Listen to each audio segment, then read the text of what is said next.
ओम नमो भगवते वासुदेवाय। ओम नमो भगवते वासुदेवाय। ओम नमो भगवते वासुदेवाय। ओम नमो भगवते वासुदेवाय। ओम नमो भगवते वासुदेवाय। श्रीमद् भागवत महापुराण द्वितीय स्कंद। भगवान के लीला अवतारों की कथा। ब्रह्मा जी कहते हैं, अनंत भगवान ने प्रलय के जल में डूबी हुई पृथ्वी का उद्धार करने के लिए समस्त यज्ञमय बराह शरीर धारण किया था। आदि दैत्य हिराक्ष जल के अंदर ही लड़ने के लिए उनके सामने आया। जैसे इंद्र ने अपने वज्र से पर्वतों के पंख काट डाले थे, वैसे ही बराह ने अपने दाढ़ों से उसके टुकड़े टुकड़े कर दिए। फिर उन्हीं प्रभु ने रुचि नामक प्रजापति की पत्नी आकृति के गर्भ से सुयग के रूप में अवतार ग्रहण किया। उस अवतार में उन्होंने दक्षिणा नाम की पत्नी से स्वयं नाम के देवताओं को उत्पन्न किया और तीनों लोगों को बड़े बड़े संकट हर लिए। इसी से स्वयंभू मनु ने उन्हें हरि के नाम से पुकारा। नारद कर्दम प्रजापति के घर देवती के गर्भ से 9 बहनों के साथ भगवान ने कपिल के रूप में अवतार ग्रहण किया। उन्होंने अपनी माता को उस समय आत्मज्ञान का उपदेश दिया, जिससे वे इसी जन्म में अपने हृदय के संपूर्ण मल तीनों गुणों की आसक्ति का सारा कीचड़ धोकर कपिल भगवान के वास्तविक स्वरूप को प्राप्त हो गई।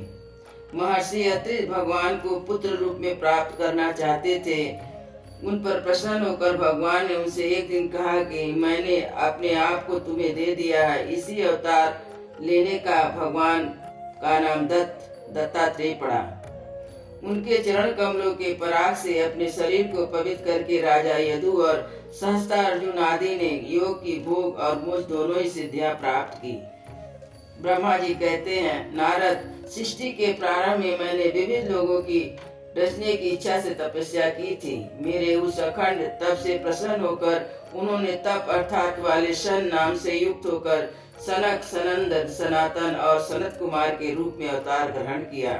इस अवतार में उन्होंने प्रलय के कारण पहले कल्प के भूले हुए आत्मज्ञान का ऋषियों के प्रति यथावत उपदेश किया, जिससे उन लोगों ने तत्काल परम तत्व का अपने हृदय में साक्षात्कार कर लिया। धर्म की पत्नी दक्ष कन्या मूर्ति के गर्भ से वे नर नारायण के रूप में प्रकट हुए। उनकी तपस्या का प्रभाव उन्हीं के ही जैसा था। इंद्र की भेजी हुई काम की सेना अप्सराएं उनके सामने आ जाते ही अपना प्रभाव स्वभाव खो बैठी। वो अपने हाव भाव से उन आत्मस्वरूप भगवान की तपस्या में विघ्न नहीं डाल सकी। ब्रह्मा जी कहते, नारद, शंकर आदि महान वो अपनी रोज भरी दृष्टि से कामदेव को जला देते हैं, परंतु अपने आप को जलाने वाले असह क्रोध को नहीं जला पाते। वही क्रोध नर नारायण के निर्मल हृदय में प्रवेश करने से पहले उन्हीं के डर से कांप जाता है। फिर भला उनके हृदय में काम का प्रवेश तो हो ही कैसे सकता है। अपने पिता राजा उत्तान के पास बैठे हुए 5 वर्ष के बालक ध्रुव को अपनी सौतेली माँ सुरुचि ने अपने वचन बाण से भेद दिया था। इतनी छोटी अवस्था होने पर भी वे इस ग्लानि से तपस्या करने के लिए वन में चले गए। उनकी प्रार्थना से प्रसन्न होकर भगवान प्रकट हुए और उन्होंने ध्रुव को ध्रुव पद का वरदान दिया। आज भी ध्रुव के ऊपर नीचे प्रतीक्षा करते हुए दिव्य महर्षिगण उनकी स्तुति करते रहते हैं। कुमार गामी वेन का ईश्वर और पौरुष ब्राह्मणों के हुंकार रूपी ब्रज की से जलकर भस्म हो गया और वह नरक में गिरने लगा। ऋषियों की प्रार्थना पर भगवान ने उसके शरीर मंथन से पृथु के रूप में अवतार धारण कर उसे नरकों का उबारा। इस प्रकार पुत्र शब्द को चरितार्थ किया। उसी अवतार में पृथ्वी को गाय बनाकर उन्हें उसे जगत के लिए समस्त औषधियों का दोहन किया। राजा नाभि की पत्नी सुदेवी के गर्भ से भगवान ने ऋषभ देव के रूप में जन्म लिया। इस अवतार में समस्त आसक्तियों से रहित होकर अपनी इंद्रियां और मन को अत्यंत शांत करके एवं अपने स्वरूप में स्थित होकर समदर्शी के रूप में उन्होंने जड़ों की भांति योगाचार का आवरण किया और इस स्थिति को महर्षि लोग परम हंस पद अथवा अवधूताचार्य कहते हैं। इसके बाद स्वयं उन्हें यज्ञ पुरुष ने मेरे यज्ञ में स्वर्ण के समान कांति वाले है गिरि रूप में अवतार ग्रहण किया। भगवान का यह विग्रह वेदमय, यज्ञमय और सर्वदेवमय है। उन्हीं की नासिका से अश्व के रूप में वेदवाणी प्रकट हुई। श्वास के रूप में उन्हीं नासिका के से श्वास के रूप में वेदवाणी प्रकट हुई। चक्षु मनवंतर के अंत में भावी मनु सतवत ने मत्स्य रूप में भगवान को प्राप्त किया था। उस समय पृथ्वी रूपी नौका के आश्रय होने के कारण वे समस्त जीवों के आश्रय बने। प्रलय के समय उस भयंकर जल में मेरे मुख से गिरे हुए वेदों को लेकर उसी में विहार करते रहे। जब मुख देवता और दानव अमृत की प्राप्ति के लिए क्षीर सागर को मथ रहे थे, उस समय भगवान ने कच्छप के रूप में अपनी पीठ पर मंदराचल धारण किया। उस समय पर्वत के घूमने के कारण उनकी रगड़ से उनकी पीठ की खुजलाहट थोड़ी मिट गई, जिससे वहां कुछ क्षणों तक सुख की नींद सो सके। देवताओं का महान भय मिटाने के लिए उन्होंने नृसिंह का रूप धारण किया।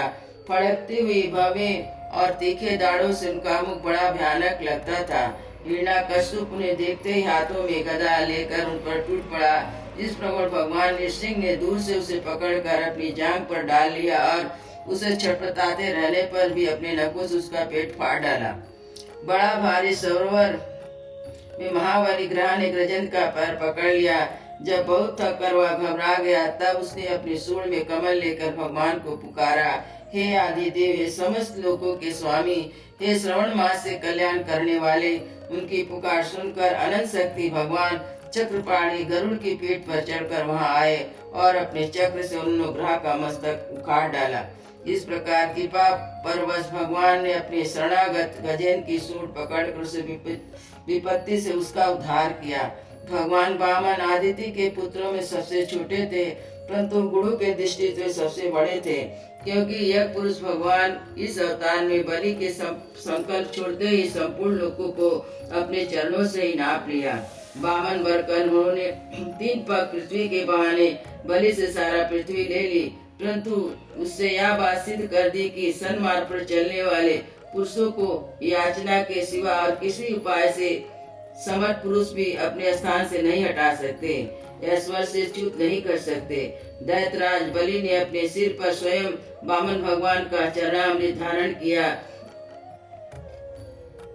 ऐसी स्थिति में उन्हें जो देवताओं के राजा इंद्र की पदवी मिली, इससे कोई बलि का पुरुषार्थ नहीं था। उन्होंने गुरु शुक्राचार्य के मना करने पर भी अपनी प्रतिज्ञा के विपरीत कुछ भी करने को तैयार नहीं हुए। और तो क्या, भगवान का तीसरा पग पूरा करने के लिए उन्होंने चरणों में सिर रखकर उन्होंने अपने आप को समर्पित कर दिया। ब्रह्मा जी कहते हैं, नारद जी, तुम्हारे अत्यंत प्रेम भाव से परम प्रसन्न होकर हंस के रूप में भगवान ने तुम्हें योग ज्ञान और आत्मज्ञान को प्रकाशित करने वाले भागवत धर्म का उपदेश किया। वह केवल भगवान के शरणागत भक्तों को सुगतता से प्राप्त होता है। वे ही भगवान स्वयंभू मनुवादी मनवंतरों में मनु रूप में अवतार लेकर मनुवंश की रक्षा करते हुए 10 दिशाओं में अपने सुदर्शन चक्र के समान तेज से बेरोटोक निष्कंटक राज करते हैं। तीनों लोकों के ऊपर सत्यलोक तक उनके चरित्रों की कमनीय कीर्ति फैल जाती है। उसी रूप में समय समय पर पृथ्वी के भारभूत दुष्ट राजाओं का दमन भी किया करते हैं। स्वनाम धन भगवान धन्वंतरी अपने नाम से बड़े बड़े रोगियों के रोग को तत्काल नष्ट कर देते हैं। उन्होंने अमृत पिलाकर देवताओं को अमर कर दिया और दैत्यों के द्वारा हनन की हुई उनके यह भाग उन्हें फिर से दिला दिए। उन्होंने यह अवतार लेकर संसार में आयुर्वेद का परिवर्तन किया। जब संसार में ब्राह्मण द्रोही आर्य मर्यादा का उल्लंघन करने वाले नारकीय क्षत्रिय अपने नाश के लिए दैवश बढ़ जाते हैं और पृथ्वी के कांटे बन जाते हैं, तब भगवान महाप्रकर्मी परशुराम के रूप में अवतरण होकर अपनी तीखी धार वाली परशु से 21 बार उनका संहार करते हैं। मायापति भगवान हम पर अनुराग करने के लिए अपनी कलाओं भरत शत्रुघ्न और लक्ष्मण के साथ श्री राम के रूप में इच्छाकु के वंश में अवतरण होते हैं। इस अवतार में अपने पिता की आज्ञा का पालन करने के लिए अपनी पत्नी और भाई के साथ वन में निवास करते हैं। उसी समय उनसे विरोध करके रावण उनके हाथों मरता है। त्रिपुर विमान को जलाने के लिए युद्ध संकट के समान जिस समय भगवान राम शत्रु की नगरी लंका को वध करने के लिए समुद्र तट पर पहुँचते हैं, उस समय सीता के वियोग के कारण पड़ी हुई क्रोध अग्नि से उनकी आंखें इतनी लाल हो गई जाती है कि उनकी दृष्टि से समुद्र के मगरमच्छ, सांप आदि जीव जलने लगते हैं और उन्हें थर थर कांपता हुआ समुद्र झटपट उन्हें मार्ग दे देता है। जब रावण की कठोर छाती से टकराकर इंद्र के वाहन ऐरावत के दांत चूर चूर होकर चारों ओर फैल गए थे, जिससे दिशाएं सफेद हो गई थी, तब दिग्विजय रावण घमंड से फूल कर हंसने लगा था। वही रावण जब श्री रामचंद्र जी की पत्नी सीता जी को चुरा कर ले जाता है तो लड़ाई के मैदान में उनसे लड़ने के लिए गर्व पूर्वक आता है। भगवान श्री राम के धनुष की टंकार से उसका घमंड प्राणों के साथ तत्क्षण विलीन हो जाते हैं। जिस समय झुंड के झुंड दैत्य पृथ्वी को रौंद डालेंगे उस समय उसका भार उतारने के लिए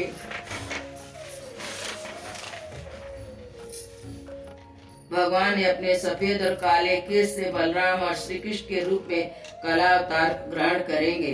वे अपनी महिमा को प्रकट करने वाले इतनी अद्भुत चरित करेंगे कि संसार के मनुष्य उनकी लीलाओं का रहस्य बिल्कुल नहीं समझ सकेंगे। बचपन में ही पुतना के प्राण हर लेना और 3 महीने की अवस्था में पैर उछालकर बड़ा भारी छकड़ा उलट देना, घुटनों के बल चलते चलते आकाश को छूने वाले यमलार्जुन वृक्षों के बीच जाकर उन्हें उखाड़ डालना, ये सब ऐसे कर्म है जिन्हें भगवान के सिवा और कोई नहीं कर सकता है। जब कालिया नाग के विष से दूषित हुआ यमुना जल पीकर बछड़े और गोपाल बालक मर जाएंगे, तब उन्हें अपनी सुधामय कृपा दृष्टि से वर्षा से ही उन्हें जीवित कर देंगे। यमुना जल को शुद्ध करने के लिए उसमें विहार करेंगे और विष की शक्ति से जीव लपलपाता हुआ कालिया नाग को वहां से निकाल देंगे। उस दिन रात को जब सब लोग वहीं यमुना तट पर सो जाएंगे तो दावा अग्नि से आसपास का मुझ बन चारों ओर जलने लगेगा। तब बलराम जी के साथ में प्राण संकट में पड़े हुए ब्रजवासियों को अपनी आंख बंद कराकर उसे अग्नि से बचा लेंगे। उनकी यह लीला भी अलौकिक ही होगी। उनकी शक्ति वास्तव में अचिंत्य है।